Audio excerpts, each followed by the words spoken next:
دو تین روز سے طیارے سیاہ عقابوں کی طرح پر پھیلائے خاموش فضا میں منڈلا رہے تھے، جیسے وہ کسی شکار کی جستجو میں ہوں۔ سرخ آندھیاں وقتاً فوقتاً کسی آنے والے خونی حادثے کا پیغام لا رہی تھیں۔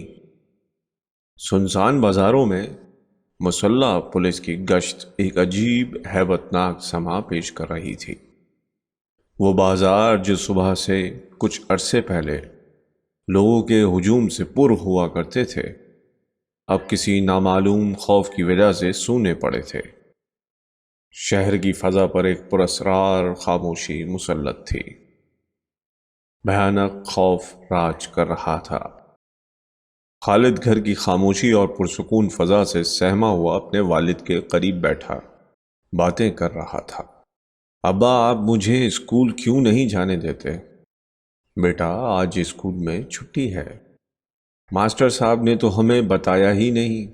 وہ تو کل کہہ رہے تھے کہ جو لڑکا آج اسکول کا کام ختم کر کے اپنی کاپی نہ دکھائے گا اسے سخت سزا دی جائے گی۔ وہ اطلاع دینی بھول گئے ہوں گے۔ آپ کے دفتر میں بھی چھٹی ہوگی؟ ہاں، ہمارا بھی آج دفتر بند ہے۔ چلو، اچھا ہوا۔ آج میں آپ سے کوئی اچھی سی کہانی سنوں گا۔ یہ باتیں ہو رہی تھی کہ تین طیارے چیختے ہوئے ان کے سر پر سے گزر گئے۔ خالد ان کو دیکھ کر بہت خوفزدہ ہوا۔ وہ 3-4 روز سے ان طیاروں کی پرواز کو بغور دیکھ رہا تھا، مگر کسی نتیجے پر نہ پہنچ سکا تھا۔ وہ حیران تھا کہ یہ جہاز سارا دن دھوپ میں کیوں چکر لگاتے رہتے ہیں۔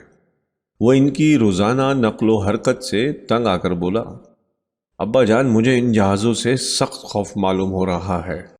آپ ان کے چلانے والوں سے کہہ دیں کہ وہ ہمارے گھر پہ سے نہ گزرا کریں۔ خوف؟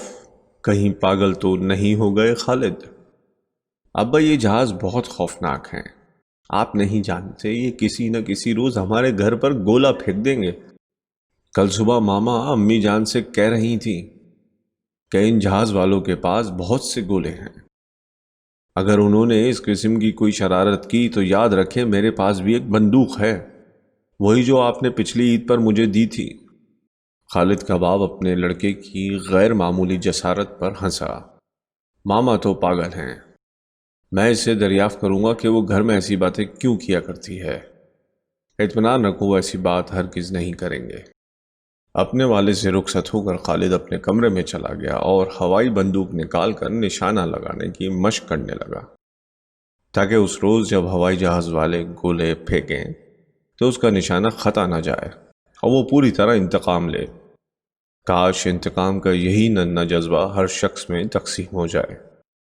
اسی عرصے میں جبکہ ایک ننھا بچہ اپنے انتقام لینے کی فکر میں ڈوبا ہوا طرح طرح کے منصوبے باندھ رہا تھا، گھر کے دوسرے حصے میں خالد کا باپ اپنی بیوی کے پاس بیٹھا ہوا ماما کو ہدایت کر رہا تھا کہ وہ آئندہ گھر میں اس قسم کی کوئی بات نہ کریں جس سے خالد کو دہشت ہو۔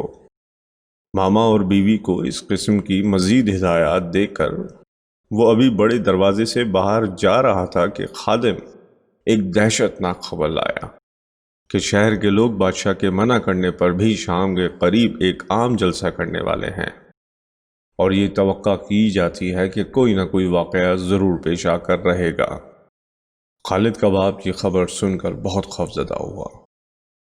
اب اسے یقین ہو گیا کہ فضا میں غیر معمولی سکون، طیاروں کی پرواز، بازاروں میں مسلح پولیس کی گشت، لوگوں کے چہروں پر اداسی کا عالم اور خونی آندھیوں کی آمد کسی خوفناک حادثے کی پیش خیمہ تھے۔ وہ حادثہ کس نوعیت کا ہوگا، یہ خالد کے باپ کی طرح کسی کو بھی معلوم نہ تھا، مگر پھر بھی سارا شہر کسی نامعلوم خوف میں لپٹا ہوا تھا۔ باہر جانے کے خیال کو ملتوی کر کے خالد کا باپ ابھی کپڑے تبدیل کرنے بھی نہ پایا تھا کہ طیاروں کا شور بلند ہوا۔ وہ سہم گیا۔ اسے ایسا معلوم ہوا جیسے سینکڑوں انسان ہم آہنگ آواز میں درد کی شدت سے کر رہے ہیں۔ خالد طیاروں کا شور و غل سن کر اپنی ہوائی بندوق سنبھالتا ہوا کمرے سے باہر دوڑا آیا اور انہیں غور سے دیکھنے لگا تاکہ وہ جس وقت گولا پھینکنے لگیں تو وہ اپنی ہوائی بندوق کی مدد سے انہیں نیچے گرا دے۔ اس وقت 6 سال کے بچے کے چہرے پر آہنی، ارادہ اور استقلال کے آثار نمایاں تھے، جو کم حقیقت بندوق کا کھلونا ہاتھ میں تھامے ایک جری سپاہی کو شرمندہ کر رہا تھا۔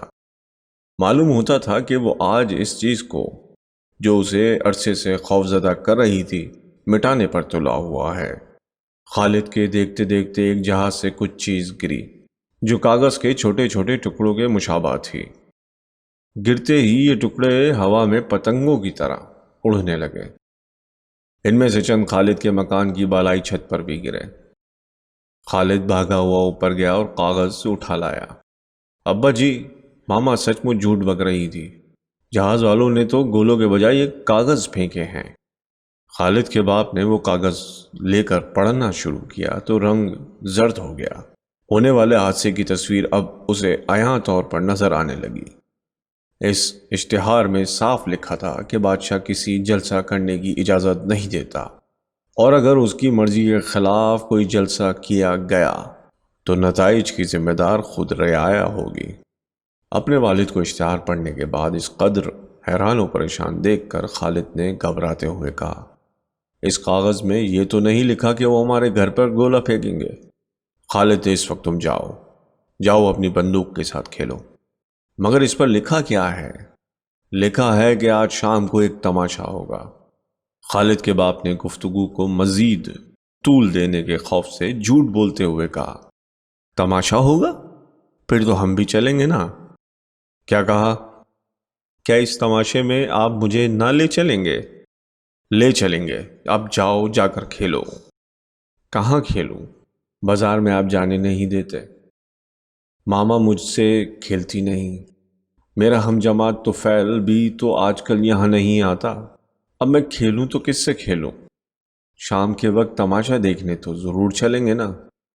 کسی جواب کا انتظار کیے بغیر وہ کمرے سے باہر چلا گیا اور مختلف کمروں میں آوارہ پھرتا ہوا اپنے والد کی نشست گاہ میں پہنچا، جس کی کھڑکیاں بازار کی طرف کھلتی تھیں۔ کھڑکی کے قریب بیٹھ کر وہ بازار کی طرف جھانکنے لگا۔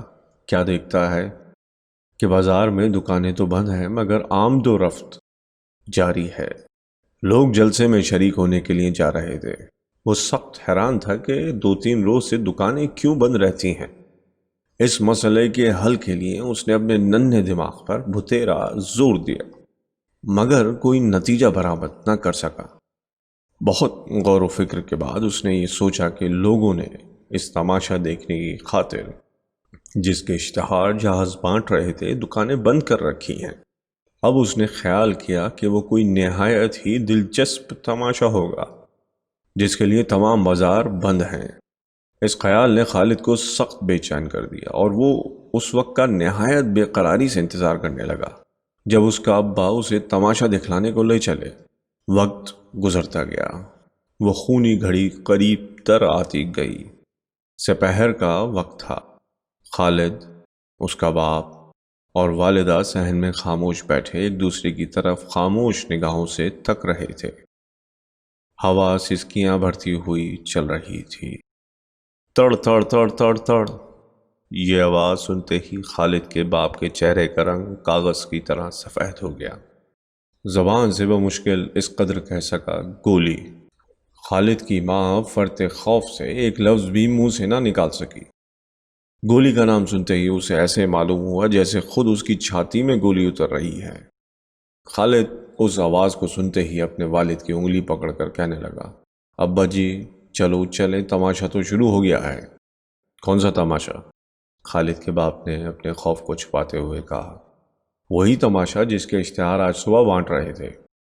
کھیل شروع ہو گیا ہے، تبھی تو اتنے پٹاخوں کی آواز سنائی دے رہی ہے۔ ابھی بہت وقت باقی ہے، تم شور مت کرو۔ خدا کے لیے اب جاؤ، ماما کے پاس جا کر کھیلو۔ خالد یہ سنتے ہی باورچی خانے کی طرف گیا، مگر وہاں ماما کو نہ پا کر اپنے والد کی نشست گاہ میں چلا گیا اور کھڑکی سے بازار کی طرف دیکھنے لگا۔ بازار آمد و رفت بند ہو جانے کی وجہ سے سائیں سائیں کر رہا تھا۔ دور فاصلے سے کتوں کی دردناک چیخیں سنائی دے رہی تھیں۔ چند لمحات کے بعد ان چیخوں میں انسانوں کی دردناک آواز بھی شامل ہو گئی۔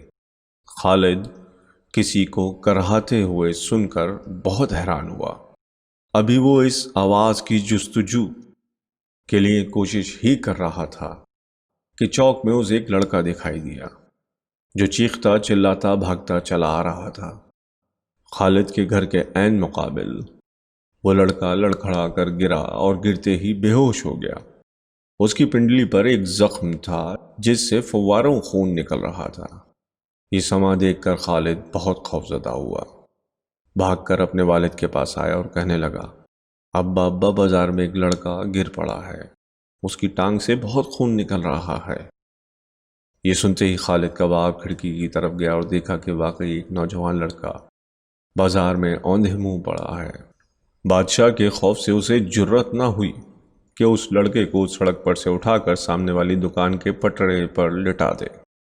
بے ساز و برگ افراد کو اٹھانے کے لیے حکومت کے ارباب حل و عقد نے آہنی گاڑیاں مہیا کر رکھی ہیں، مگر اس معصوم بچے کی ناش جو انہی کی تیغ ستم کا شکار تھی، وہ ننھا پودا جو انہی کے ہاتھوں مسلا گیا تھا، وہ کوپل جو کھلنے سے پہلے انہی کی عطا کردہ باتیں سموم سے جھلس گئی تھی، کسی کے دل کی راحت جو انہی کے جور و استبداد نے چھین لی تھی، اب انہی کی تیار کردہ سڑک پر۔ موت بھیانک ہے، مگر ظلم اس سے کہیں زیادہ خوفناک اور بھیانک ہے۔ ابا اس لڑکے کو کسی نے پیٹا ہے۔ خالد کا باپ اس بات میں سر ہلاتا ہوا کمرے سے باہر چلا گیا۔ جب خالد اکیلا کمرے میں رہ گیا تو سوچنے لگا کہ اس لڑکے کو اتنے بڑے زخم سے کتنی تکلیف ہوئی ہوگی، جبکہ ایک دفعہ اسے قلم تراش کی نوک چبھنے سے تمام رات نیند نہ آئی تھی اور اس کا باپ اور ماں تمام رات اس کے سرہانے بیٹھے رہے تھے۔ اس خیال کے آتے ہی اسے ایسا معلوم ہونے لگا کہ وہ زخم خود اس کی پنڈلی میں ہے اور اس میں شدت کا درد ہے۔ یکلخت وہ رونے لگ گیا۔ اس کے رونے کی آواز سن کر اس کی والدہ دوڑی دوڑی آئی اور اسے گود میں لے کر پوچھنے لگی، میرے بچے رو کیوں رہے ہو؟ امی اس لڑکے کو کسی نے مارا ہے، شرارت کی ہوگی اس نے۔ خالد کی والدہ اپنے خاوند کی زبانی زخمی لڑکے کی داستان سن چکی تھی، مگر اسکول میں تو شرارت کرنے پر چھڑی سے سزا دیتے ہیں، لہو تو نہیں نکالتے۔ خالد نے روتے ہوئے اپنے والدہ سے کہا، چھڑی زور سے لگ گئی ہوگی تو پھر اس لڑکے کا والد اسکول میں جا کر اس استاد پر خفا نہ ہوگا جس نے اس لڑکے کو اس قدر مارا ہے۔ ایک روز جب ماسٹر صاحب نے میرے کان کھینچ کر سرخ کر دیے تھے تو ابا جی نے ہیڈ ماسٹر کے پاس جا کر شکایت کی تھی نا۔ اس لڑکے کا ماسٹر بہت بڑا آدمی ہے، اللہ میاں سے بھی بڑا نہیں، ان سے چھوٹا ہے، تو پھر وہ اللہ میاں کے پاس شکایت کرے گا۔ خالد، اب دیر ہو گئی ہے، چلو سو جائیں۔ اللہ میاں میں دعا کرتا ہوں کہ تو اس ماسٹر کو جس نے اس لڑکے کو پیٹا ہے اچھی طرح سزا دے اور اس چھڑی کو چھین لے جس کے استعمال سے خون نکل آتا ہے۔ میں نے پہاڑے یاد نہیں کیے، اس لیے مجھے ڈر ہے کہ کہیں وہی چھڑی میرے استاد کے ہاتھ نہ آ جائے۔ اگر تم نے میری باتیں نہ مانی تو پھر میں بھی تم سے نہ بولوں گا۔ سوتے وقت خالد دل میں دعا مانگ رہا تھا۔